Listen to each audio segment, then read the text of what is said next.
Guys ഇന്ന് ഞാൻ ഉണ്ടാക്കാൻ പോകുന്ന ഈ മുളക്കിയ അത് മാമ വാങ്ങിച്ചിട്ട് വന്നപ്പോൾ ഞാൻ ഫ്രീസറിൽ കഴുകി വെച്ചിരുന്നു. അപ്പോൾ കഴുകിയെടുത്ത് ഇറച്ചി, മുളക്കിയ, വെളുത്തുള്ളി, നാരങ്ങ, ഉള്ളി, വലിയ ഉള്ളി, എന്നിട്ട് അതിൻ്റെ കൂടെ കഴിക്കാനുള്ള ചോറ്, ഈ അരിയിലെ ചോറും ഈ ശാരിയിട്ട് ഈ ചോറ് വയ്ക്കുക. അതെങ്ങനെയൊക്കെ നമുക്ക് ശകല എണ്ണ ഒഴിക്കുക, ഒത്തിരി എണ്ണ ഒഴിക്കുക.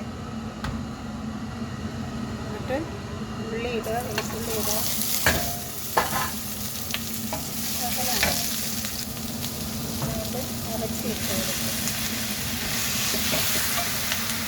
അതിനകത്ത് രണ്ട് ഇറച്ചിയുടെ മോട്ടി ഇട്ട് കൊടുക്കുക. എന്നിട്ട് ഈ ഇല കറി ഇട്ട് കൊടുക്കുക. ഒന്ന് ഇളക്കി കൊടുക്കുക. എനിക്ക് ഇംഗ്ലീഷ് അറിയില്ല, ഇതാണ് ഇംഗ്ലീഷിൽ ഇതാ പറയുന്നത്, അറബിൽ പറയുന്ന മുളക്കിയ എന്നാണ് പറയുന്നത്. എന്നിട്ട് കുറച്ച് തിളച്ച വെള്ളം ഒഴിക്കുക. ഇനി നമുക്ക് ആ ചോറ് എങ്ങനെ വയ്ക്കുന്നതെന്ന് കാണാം.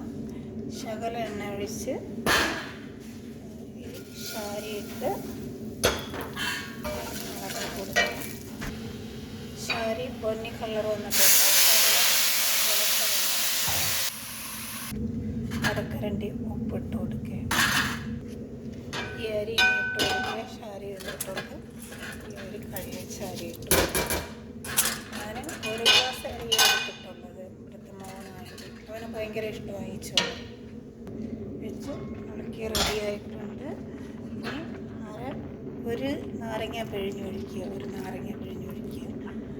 ചോറ് റെഡിയായിട്ടുണ്ട്.